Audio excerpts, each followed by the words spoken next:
ઘોઘાના સમુદ્રમાં ભારે કરંટ જોવા મળ્યો. દરિયા કિનારે 4 ફૂટ ઊંચા મોજા ઉછળ્યા.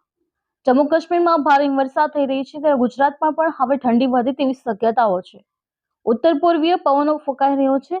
આ વચ્ચે ફરી હવામાન વિભાગે ઠંડીને લઈને આગાહી કરી છે. હવામાન વિભાગ અનુસાર રાજ્યમાં 4 દિવસ બાદ ઠંડીમાં વધારો થશે ત્યારે ઘોઘામાં પણ તેની અસરો જોવા મળી હોય એવો માહોલ સર્જાયો છે.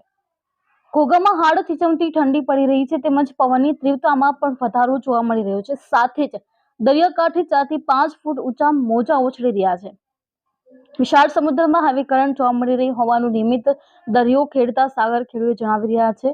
વાતાવરણમાં સર્જાયેલ પલટો સમગ્ર રાજ્યમાં વર્તાઈ રહ્યો છે, પરંતુ સૌથી વધુ અસર સમુદ્રી તટવર્તી વિસ્તારોમાં જોવા મળી રહી છે.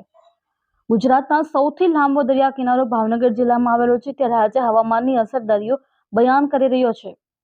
ઘોઘાનો દરિયો રફ બન્યો છે. હાલના શિયાળાની ઋતુમાં પણ દરિયામાં હેવી કરંટ જોવા મળી રહ્યો છે. ભારે પવનને કારણે આજે દરિયામાં ભારે ભરતી આવી છે. બ્યુરો રિપોર્ટ નીતિન મેર, જીએ ન્યૂઝ, ઘોઘા.